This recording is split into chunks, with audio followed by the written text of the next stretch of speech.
What do Jakarta, Kuala Lumpur, and Manila have in common?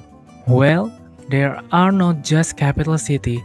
Each of them have their own unique story behind them and how they became political center of their country. So today, I'll try my best to explain these three capital city. We talk about this. Hey everyone, welcome back to another my YouTube video. In this video, I'm going to make a little series on my YouTube. It is about I'll try my best, and in this video, I'll try my best to explain capital city of all ASEAN country. But in this first part of my series, I'm going to explain the three capital city. First Jakarta, Kuala Lumpur, and then Manila. First, Jakarta. Jakarta is Indonesia capital city. It is located in Pulau Jawa or Java Island, specifically in the northern western part of the Java Island.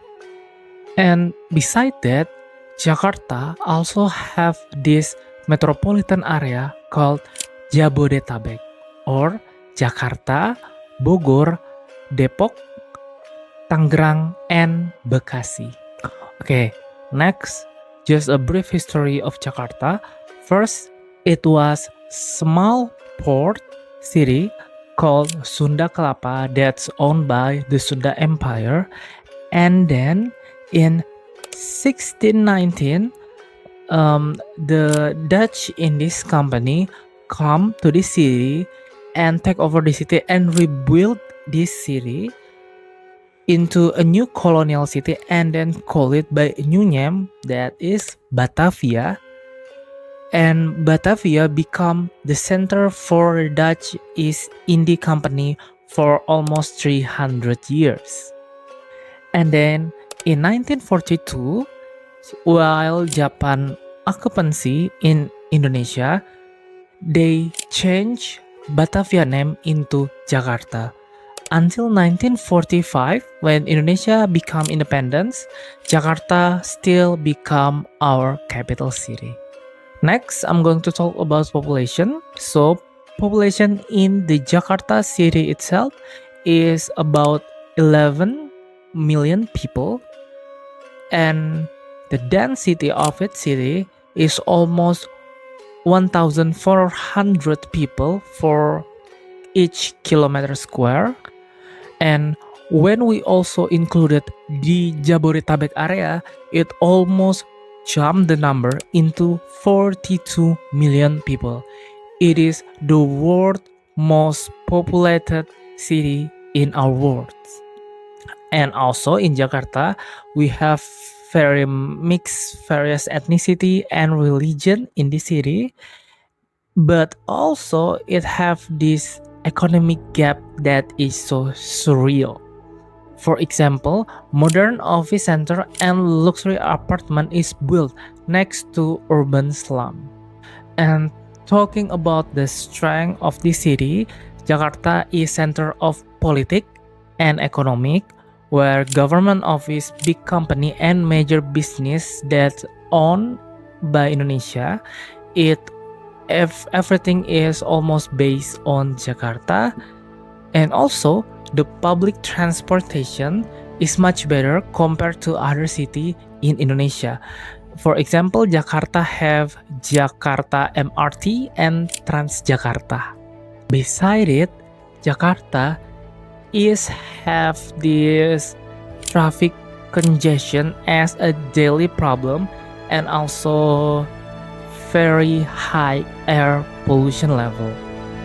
And don't forget, Jakarta is also have this seasonal flood problem every years, and Jakarta also have sinking problem because of underground water pump. For landmark, Jakarta is have Monas, Monumen Nasional, Bundaran HI, and then Istiqlal Mosque. And a little bit fun fact about Jakarta.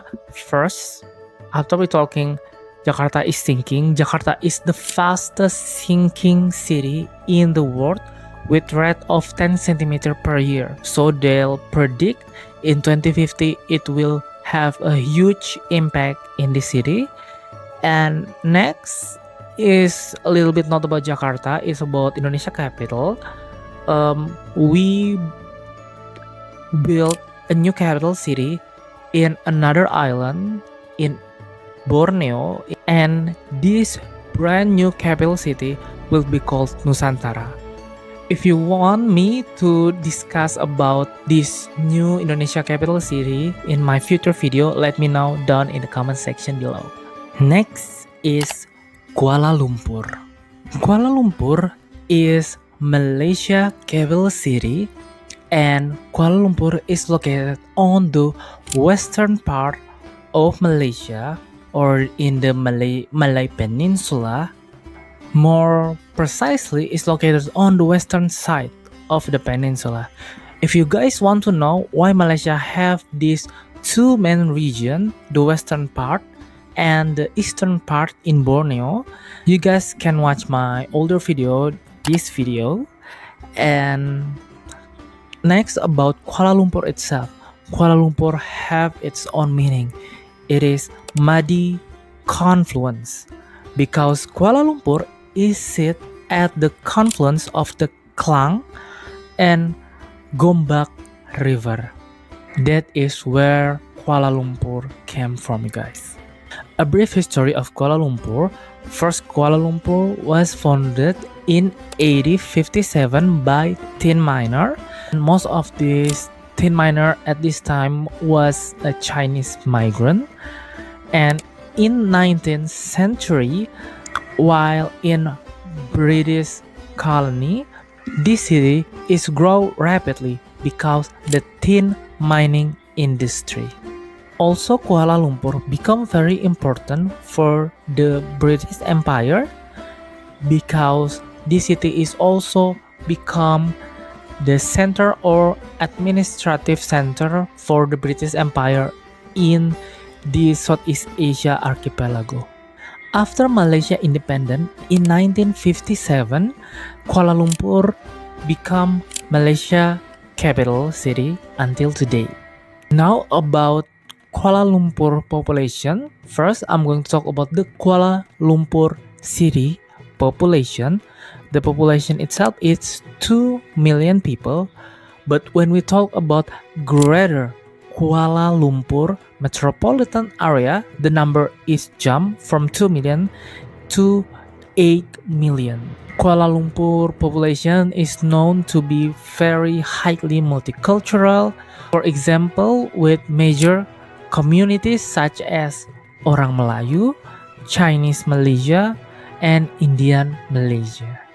The good thing about Kuala Lumpur is Kuala Lumpur are the economic and financial heart of Malaysia.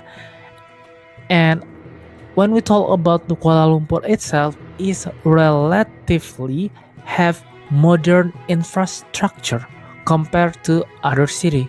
Why? For example, in Kuala Lumpur, they have this urban rail system called Kuala Lumpur Rapid Transit. And also Kuala Lumpur is internationally known for its skyline because the Petronas Twin Tower. Now, beside the good thing, everything is also have something they need to resolve. First, the traffic congestion is still a common problem in Kuala Lumpur, and also the cost of living in this city is relatively high compared to other cities in Malaysia. And also with rapid urban growth, the city is have this increased pressure of housing problem. Now, landmark. First, we have the Petronas Twin Tower, Batu Cave, and Dataran Merdeka. Fun fact for Kuala Lumpur, although Kuala Lumpur is official capital of Malaysia, many government ministries and administrative office is located in Putrajaya. And Petronas held the title of the tallest building in the world from 1998 to 2004 until Taipei 101 building in Taiwan take it over. And last but not least, we are going to talk Manila. Manila is the capital city of Philippines, and Manila is located on the western coast of Luzon Island, the largest island on the Philippines. And Manila is part of larger metropolitan, the Metro Manila, or they call it as National Capital Region, that are include Quezon City, Makati, and Pasig. A brief history of Manila. So before Spanish come to Philippines, the city is already a trading settlement that are ruled by the local leader. In 1571, the city captured by Spanish conquistador Miguel Lopez de Legazpi and established Manila as capital Spanish colony. Manila later came under American control after the Spanish-America War, and after independence in 1946, Manila remained the capital city of Philippines. Now, talking about population of Manila City is 1.8 million people, but when we combine it with larger Metro Manila, it has over 13 million people. The city is crowded, but it is energetic. Why? Because people are coming over from many parts of Philippines to this city. But almost just like Jakarta, in Manila they have this same problem, the significant gap between the rich and the poor. Now, the good thing about Manila. First, Manila is the political center of Philippines and also very important as key of economic and cultural hub of Philippines. Manila is also have these major financial districts such as Makati and BGC or Bonifacio Global City. And lastly, Manila has a rich cultural heritage with historic landmarks, churches, and museums. But just like other city, Manila is also have a few problems. First, in Manila, they have this heavy traffic congestion is still a daily problem, and overpopulation or urban density is creating pressure on housing. Also, some areas is experience flooding during heavy rain or typhoon. Now we talk about landmark in Manila. We have Manila Cathedral, Fort Santiago, and Intramuraso. Now, fun fact about Manila. Manila was one of the most heavily destroyed city in World War II during the Battle of Manila. Almost 100,000 civilians were killed in this battle. And did you know that Manila was the most westernized city in Southeast Asia? Why? Because 300 years of Spanish rule and 50 years of America influence. So those were three different capital cities from Southeast Asia. We got Jakarta, Kuala Lumpur, and then Manila. Each of these capital city tell us a different story, but in the end, you guys will learn more about this region, the Southeast Asia region. And this video is only the beginning because ASEAN still has many more countries that I will explain you guys in my next video. So in the next video, I'll try my best to explain 3 more capital cities of ASEAN country. And that is the end of my video. As always, thank you so much for watching my video. If you guys watch my video till the end, please help me by just like this video, and if you don't mind, you can subscribe to my channel. And also let me know down in the comments section below if you have fun fact or something interesting that I didn't know yet about your capital city. Stay healthy, you guys, and take care. Goodbye.